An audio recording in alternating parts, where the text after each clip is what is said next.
Hello বন্ধুরা, তোমরা সবাই কেমন আছো? আশা করি তোমরা সবাই খুব ভালো আছো। আমিও খুব ভালো আছি। আজকে অনেক দিন পর আবার একটা নতুন ভিডিও নিয়ে চলে এসেছি।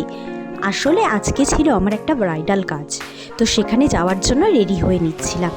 এই দেখো রেডি হয়ে নিয়েছি, আর এই যে টি শার্টটা দেখতে পাচ্ছ, এটা হলো আমার বরের, সেটা আমি পরে দিয়েছি। আমাকে কেমন লাগছে বরের টি শার্ট পরে, সবাই একটু কমেন্টে জানাও।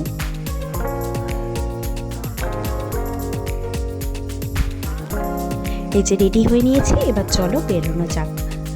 কাজটা বেশি দূর ছিল না, ছিল পাশের গলিতেই।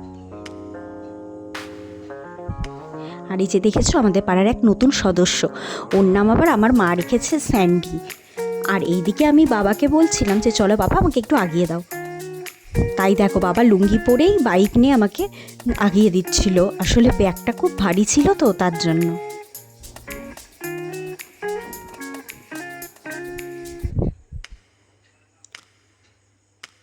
তো চলো যাওয়া যাক।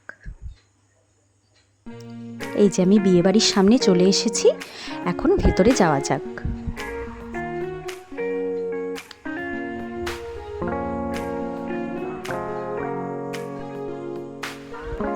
আমি ঢুকে পড়েছি, আর ঢুকে পড়ে আমার সমস্ত প্রোডাক্ট বের করে সব কিছু সাজিয়ে নিচ্ছিলাম। আসলে তখনও বউ এসে বসেনি, আর ওর বসার পরেই ওর মুখ থেকে শুনে নিব যে ওর আজকের লুকটা কেমন চাই।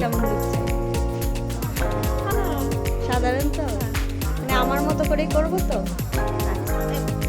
তোমার মতো করে করো, মানে সেরকম সাজি না তো, আচ্ছা। সেইভাবেই করো। আচ্ছা, আর ঠিক আছে। শাড়িতে হলে টুট কালার, ঠিক আছে, চোখের উপর ঠিক আছে। তো ওর মুখে শুনতেই পেলে যে ওর কেমন লুক চায়। ও আসলে খুব একটা সাজে না, তাই ওই আমার কাছে খুব একটা সিম্পল লুক চেয়েছিল, তাই আমি ওকে একটা সিম্পলের মধ্যে একটা লুক দিয়েছিলাম। তো আমার এই কাজটা তোমাদের সবার কেমন লেগেছে আমাকে কিন্তু অবশ্যই কমেন্টে জানাবে। আর ভিডিওটি ভালো লাগলে অবশ্যই লাইক, শেয়ার আর সাবস্ক্রাইব করে দেবে। চলো টাটা, বাই।